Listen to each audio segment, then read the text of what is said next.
Hey everyone, welcome to our channel and also stay home and stay safe. Video अच्छी लगे तो like and subscribe कर देना ताकि हम आने वाली वीडियोस में आपको और नॉलेज दे सकें। So without wasting any time start करते हैं वीडियो को। क्या आप जानते हैं जो मिल्की वे की पिक्स हमें हमारे गूगल से मिलती हैं या कहीं से भी, वो एक्चुअली में हमारे मिल्की वे की नहीं होती, क्योंकि हमारा मिल्की वे इतना वास्ट है और इतने वास्ट मिल्की वे के हम एक कॉर्नर पर हैं, जिसके कारण आज की जो हमारी टेक्नोलॉजी है उससे ये पॉसिबल नहीं है। इसलिए हम अपनी नियर बाई गैलेक्सी की पिक्स को देख के एज्यूम करते हैं कि हमारा मिल्की वे भी कुछ ऐसा ही होगा। अगर ये फैक्ट आपको माइंड ब्लोइंग लगा तो अगला फैक्ट यकीनन आपके माइंड को वेकअप जरूर कर देगा। हमारे सोलर सिस्टम के प्लैनेट यूरेनस का एक डे अर्थ के 17 आवर 14 मिनट एंड 24 सेकंड्स के बराबर होता है। एक्चुअली में शॉकिंग ये नहीं है, शॉकिंग तो ये है कि यूरेनस का एक छोटा सा टिल्ट है, मींस वो अपने एक्सिस पे हल्का सा टिल्ट है, 98 डिग्री उसे हम कह सकते हैं। उस टिल्ट के कारण यूरेनस का एक सीजन हमारी अर्थ के 21 ईयर्स के बराबर होता है ना। माइंड वेकअप करने वाला फैक्ट। एक प्लैनेट है जिसका नाम लूसी रखा गया है, वो हमसे 50 लाइट ईयर्स दूर है, लेकिन शॉकिंग तो ये है कि उसे हम सबसे बड़ा डायमंड भी कहते हैं। उस प्लैनेट का 90% मास है जो क्रिस्टलाइज है और अंदर से वो पूरा कार्बन से बना हुआ है, जिसके कारण हम उसे यूनिवर्स का सबसे बड़ा डायमंड भी कह सकते हैं।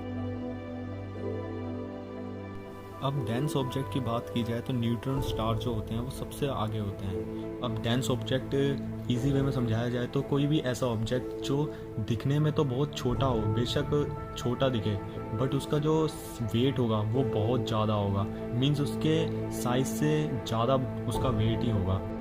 अब ये फैक्ट भी न्यूट्रॉन स्टार से रिलेटेड ही है। जो न्यूट्रॉन स्टार का ग्रेविटेशनल फोर्स होगा, अगर वो दिल्ली जितना साइज़ है उसका, तो उसका जो ग्रेविटेशनल फोर्स होगा वो हमारे प्लैनेट अर्थ के ग्रेविटेशनल फोर्स से कई बिलियन टाइम्स ज़्यादा होगा।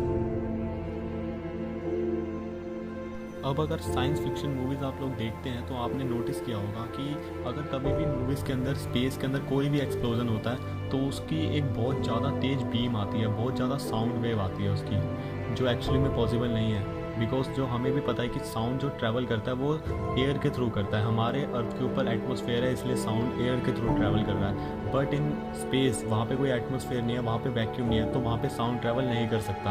इट मीन्स अगर आप वहाँ पे जितना मर्जी बड़ा एक्सप्लोजन कर दो, हमें कोई साउंड वेव वहाँ पे पैदा नहीं होगी, हमें कुछ भी सुनाई नहीं देने वाला। केपलर 9b जो कि 2017 में डिस्कवर हुआ था, ये आज तक का डिस्कवर किया गया सबसे हॉटेस्ट प्लैनेट है। चिंता मत कीजिए, आपके पापा गुस्सा भी इससे ज़्यादा ही गर्म है। खैर टॉपिक पे आते हैं। तो ये प्लैनेट का जो टेम्परेचर नोटिस किया गया है वो है 4300 डिग्री सेल्सियस, जो कि 7800 डिग्री फ़ारेनहाइट होता है। मार्स के दो मून्स हैं, फोबोस एंड डेमियोस।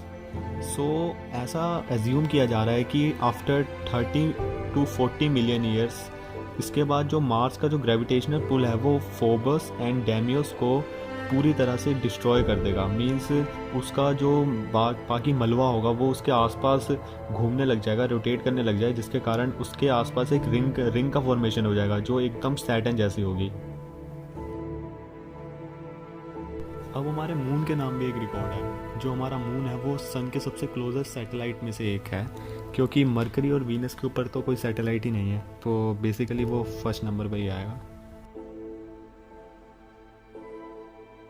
अब जो हमारे एस्ट्रोनॉट्स स्पेस सूट पहनते हैं स्पेस में जाने के लिए, उस एक सूट की कीमत है $12 मिलियन।